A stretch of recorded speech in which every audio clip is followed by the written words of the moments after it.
Monopólios, oligopólios e cartéis são arranjos de empresas altamente prejudiciais aos consumidores e à população em geral. Os malvados empresários se reúnem para cobrar preços altos e forçar serviços ruins para os consumidores.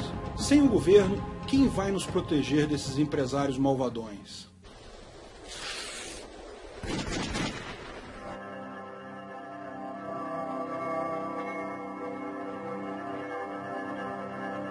Como impedir os cartéis? Quando só uma empresa presta um serviço ou vende um produto em um determinado mercado, isso é monopólio. Quando é um grupo pequeno de empresas só que vende um determinado produto ou presta determinado serviço em um mercado, isso é o oligopólio. Já a definição de cartel é mais objetiva. Um grupo de empresas se reúne para combinar preços e estratégias de forma a aumentar seus lucros. No final das contas, se você acredita que o livre mercado é a forma mais eficiente para a sociedade se organizar, é evidente que monopólios, oligopólios e cartéis são sempre ruins, pois isso limita o mercado, impede a competição, certo? Bom, nem sempre. Há duas situações em que monopólios e oligopólios surgem. Uma das situações é quando uma empresa é tão melhor do que as outras que todas preferem aquela e ela acaba dominando o mercado. O Google, por exemplo, é quase um monopólio de buscas na internet. Há diversos outros mecanismos de busca, mas o Google é tão melhor e tão mais conhecido que os demais que acaba sendo a principal escolha. Esse tipo de monopólio não é ruim, posto que não é absoluto. Veja, no início dos anos 2000, o Yahoo era o monopolista de buscas. Era o site que todo mundo usava para buscar coisas. Mas aí surgiu o Google, e o Google era melhor, e acabou roubando o posto do Yahoo. Da mesma forma, pode surgir uma página de buscas ainda melhor, é só uma questão de tempo para ela superar o Google. Esse tipo de monopólio, ou oligopólio, é chamado de monopólio espontâneo, porque ele surge naturalmente. Não é ruim, posto que as empresas nessa situação estão em competição. Se o custo dela subir, ou se a qualidade cair em relação aos outros pequenos concorrentes, certamente ela vai perder espaço. Mas tem uma outra situação, que é o monopólio ou oligopólio imposto pelo Estado.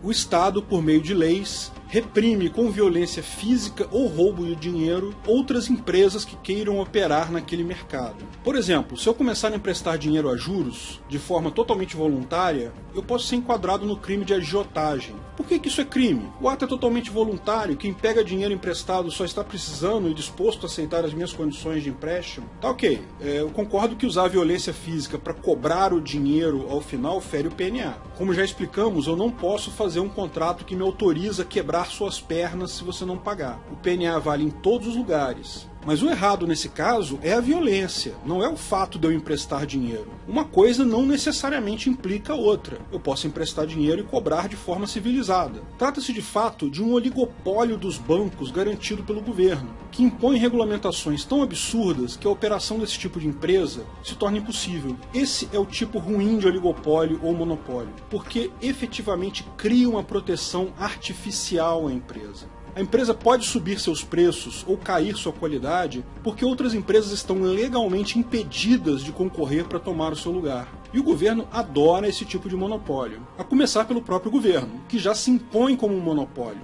não admitindo nenhum outro governo na mesma área. A maior parte dos monopólios ou oligopólios governamentais é garantido via regulamentações. O governo caga regras em um mercado de forma que só os seus amigos consigam vender produtos. A desculpa é sempre a proteção do consumidor, e o resultado é sempre empresas relapsas e caras que exploram o consumidor sem dó.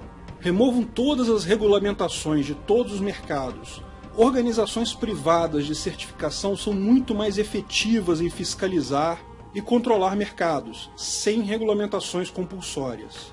Mas além disso, o governo usa uma outra desculpa para criar seus monopólios, e nesse caso ainda mais rígidos. O governo chama isso de monopólio natural. Diz ele que não faria sentido ter dois conjuntos de poste fornecendo energia na mesma rua. Isso seria economicamente ineficiente. O erro nessa visão é que o mercado é a melhor forma de limitar empresas ineficientes. Deixe o mercado aberto. Quem quiser construir postes na rua, deixa construir. Quantas empresas houver para fornecer energia elétrica, melhor. Se for economicamente inviável, empresas vão falir, mas com o mercado fechado você impede soluções alternativas. Veja, além de duplicar redes, as empresas podem adotar outras medidas, como alugar redes uma da outra, fornecer energia de uma forma alternativa. Não existe absolutamente nenhum monopólio natural, nenhuma justificativa para isso. O que existe é o governo protegendo indústrias amigas usando uma desculpa esfarrapada. Mas e o monopólio de recursos? E se uma empresa comprar todas as minas de um determinado metal no mundo? Sei lá, todas as minas de nióbio. Isso não seria um monopólio? Sim, claro, mas seria um monopólio espontâneo, portanto do tipo bom, portanto que não é garantido pela força. Como assim? Mas se eu quiser comprar o nióbio, eu vou ter que comprar daquela empresa ao preço que ela colocar. Veja, não é bem assim que funciona. Existe nióbio em vários lugares do mundo. Hoje, as minas de nióbio que existem são em lugares com concentração muito alta, porque o custo de extrair é mais baixo nesses lugares. Mas se a empresa que monopoliza esses recursos começar a aumentar o preço, isso torna viável outras minas no mundo com uma concentração menor. O mercado continua atuando nesse caso.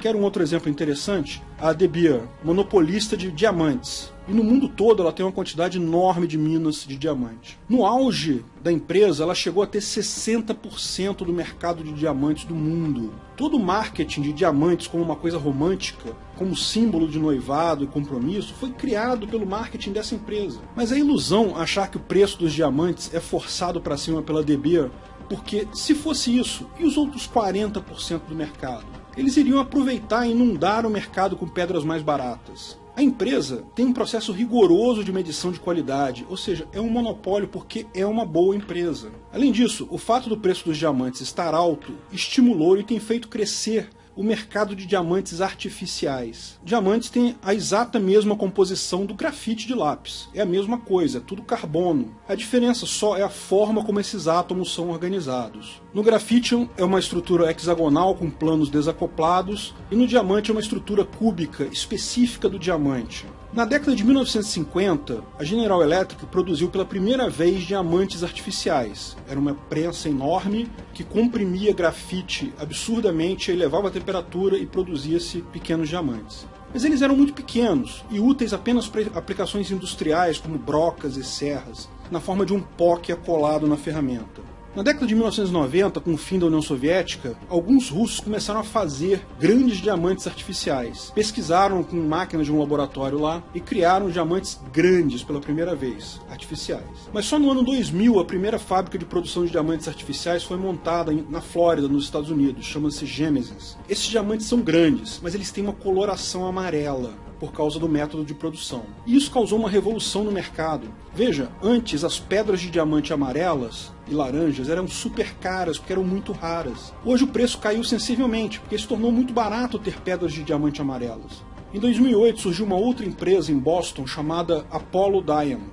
Criou uma outra forma de criar diamantes artificiais. E nesse caso, diamantes completamente cristalinos e do tamanho que eles quisessem. Esses diamantes são totalmente indistinguíveis dos diamantes naturais a olho nu ou por lupa. Apenas com ferramentas sofisticadas e caras de espectrometria é capaz de detectar a diferença. E o melhor, o processo deles não requer alta pressão nem temperatura, sendo extremamente baratos de produzir, até mais baratos que o processo da Gêmesis. Até aqui a produção deles é uma pequena fração em relação à extração natural, mas não se sabe o que vai acontecer com esse mercado em alguns anos. Mas olha que curioso, o mais bacana é que o grau alto de pureza desses diamantes, ele é tão grande que eles podem ser usados como semicondutores, e são muito melhores que o silício que usamos hoje para isso. Em alguns anos, talvez estejamos comprando um processador Intel Diamond 3 nanômetros. Afinal, o limite do tamanho de processadores de silício é de 7 nanômetros, e a gente está chegando muito perto desse limite. Então, uma indústria de beleza e romantismo, que talvez você nem dê tanta bola assim, vai acabar ajudando você de formas que você nem poderia imaginar a ter uma tecnologia melhor no futuro. Bom, a gente falou sobre oligopólio e monopólio. Mas e quanto ao cartel? Bom, o cartel é um acordo entre diversas empresas para controlarem preços e aumentarem o lucro. Por que seria errado um grupo de empresários se reunir para combinar estratégias? Toda ação voluntária que não gere agressão a direitos ou quebra de contratos deve ser válida. Então não há problemas no cartel em si, a menos que fira contratos anteriores dessas empresas ou agrida alguém. Além disso, evidentemente, cartel só funciona em oligopólios. Se há muitas empresas em um mercado, é impossível todas concordarem. O caso ruim de cartel é quando ele ocorre em mercados oligopolizados pelo governo. O caso mais comum que temos são as empresas de telefonia no Brasil. Há um evidente cartel ali. Todas elas praticam preços altos e a qualidade é ruim. E novas empresas não conseguem entrar porque a regulamentação do governo para a área são impeditivas. Não me entenda mal, eu vivi na época da Telerge. Eu comprei o meu primeiro telefone por alguma coisa perto de $4.000. A linha era um absurdo de caro, a qualidade era muito pior do que é hoje. Um cartel oligopolista como nós temos hoje é ruim, mas a estatização, o monopólio estatal é ainda pior.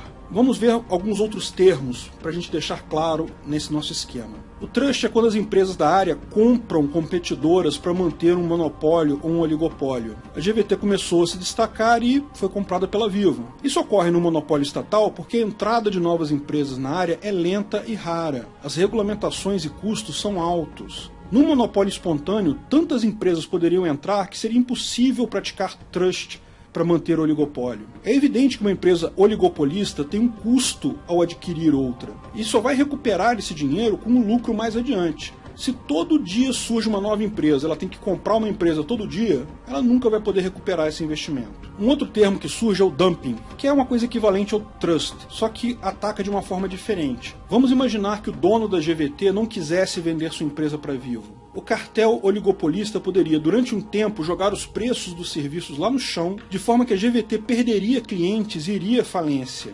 Novamente, isso só é possível em mercados com a barreira de entrada alta. Se não há regulamentações, haveria empresas entrando o tempo todo. Fica impossível o clubinho baixar o preço sempre, senão eles vão à falência. O problema dos cartéis é daqueles tipos de problema conhecidos em que o governo quebra suas pernas e depois te dá muletas. O governo é o único culpado pela existência de cartéis. E depois fica criando mecanismos paliativos para dizer que combate os cartéis, que ele que protege você dos cartéis. Esqueça o que o seu professor keynesiano te ensinou na faculdade. Sem governo, não há necessidade de combate aos cartéis.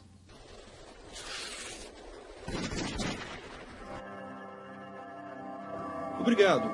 Se você gostou do vídeo, curta e compartilhe à vontade. Divulgue sempre que puder o libertarianismo. Não se esqueça de se inscrever no canal para mais novidades. Se tiver dúvidas, sugestões ou críticas, deixe no comentário.